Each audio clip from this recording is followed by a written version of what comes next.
Did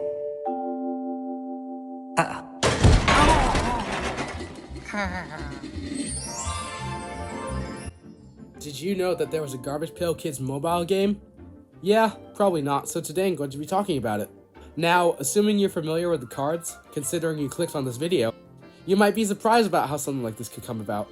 And it did, for a short while. In fact, it was the first ever video game to be licensed by the cards, 3 years before Mad Mike and the Quest for Stale Gum. However, everyone's gone! But other than having the license from Garbage Pail Kids, there wasn't really anything new or exciting when it came to the gameplay. So let's get into the mobile game Pail. Garbage Pail Kids, the game.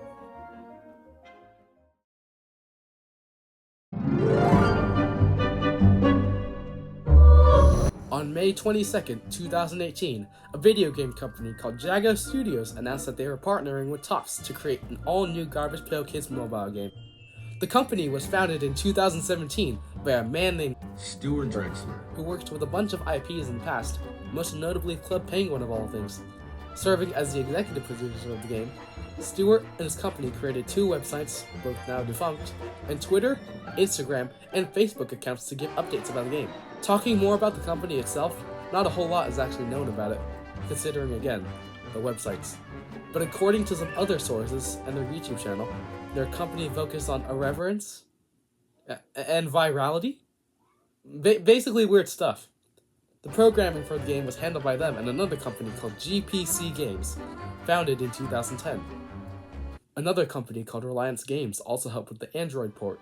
Speaking of programming, Jago hired playtesters for a chance to win an early sneak peek of an upcoming beta trailer they were working on.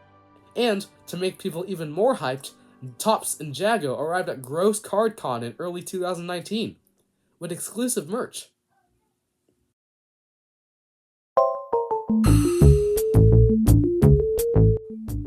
So, on May 21st, 2019, and on November 24th, 2019, Garbage Pail Kids the game was released on mobile.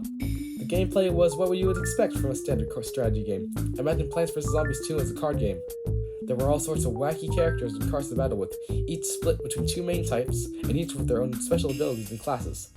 You could upgrade these cards with rewards from winning turn-based battles, either from 1 to 3 phases, or by getting packs in the store, either with in-game currency or real money, or by a training and leveling system. You could either battle by yourself or with real people in certain modes and events. There was actually a whole system Jago made for choosing cards for the game. Most cards were packed into groups for special events, usually holidays. These cards were usually from the original series, but some were from more modern series, such as the All New series, Food Fight, Oh the Horrible, We Hate the 90s, etc., which is why some of the card choices were a little strange. Once cards were chosen, the developers would reach out to Topps for the original card art, which is confidential. However, there were apparently cards exclusive to the game, which was true, but these cards were just simple recolors of characters already in the game. Anyway, these pieces of art were then cut into sprites and rigged and animated using Spline, hence why some of the character animations look a little choppy. Well, I'm not saying all the animations are bad, but some characters are definitely more polished than others. A good example of this is with Prickly Rick, whereas in the iOS version he flexes his arms, but in the Android version he moves from side to side. As for the sound design, the music was awesome, however, I cannot find the soundtrack for the game anywhere, and I am sure for a fact it is lost media, but we'll get into that near the end.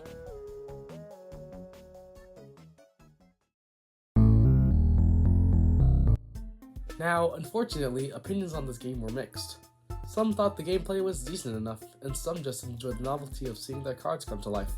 But the vast majority of people who played the game absolutely hated it. Oh, I've lost everything! I can't go up! Most complained that the game was bland and unoriginal, as there were energy systems, again the leveling system, and the ability to pay for junk with real money. No joke. And in fact, after its starting launch on iOS, players were already chickening out and deleting the game due to slow updates. And anyone can see that's not a good sign, especially for Jago's debut game, and only game at that. However, I know of one person who enjoyed the game, me. Now hang on a bit, this has in the story, I promise. I was honestly late to the game, starting in late 2023. I was never able to gain a big collection of cards, but I enjoyed playing them nonetheless. But, and this is a big part of the story, In a notification from 2024, 2 years ago, players, including myself, received this. A note saying that the game would be removed from all app stores and that the game would be ending servers soon. On April 1st to be exact. I screenshotted this message and a few other images and I sent them to the one and only GPK, who included them on his website.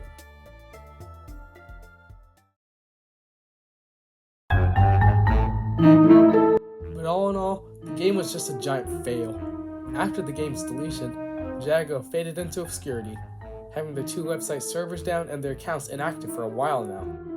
Now, I'm not going to put pressure on them about the project, as they were a relatively small company at the time, who actually listened to what fans wanted to make the game as best as it could be. If only the gameplay was more unique and the game was more widespread. Like, besides the gross card con appearance in 2019, and some ads on Revenge of the Horrible boxes, and an exclusive card, that's pretty much it. But that's why I'm making this video, to show you the history of the game and to talk about its deletion. The game is now lost media due to its shut down servers, only having a couple gameplay videos and no soundtrack re-uploaded anywhere else. So, if anyone from the fabulous Lost Media Wiki happens to see this video, or anyone who knows how to find games, please share this video, or make a page or something. Because hey, if this thing can be found, then surely this can be, right?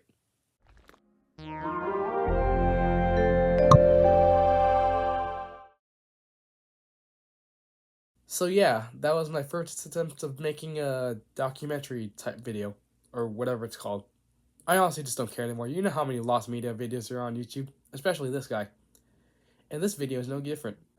The real reason I made this is to, again, tell people about how the game is lost and how I played it before it's shut down. Hopefully this video will reach the right people, and feel free to comment if you enjoyed. That's all I have to say. Thanks for watching.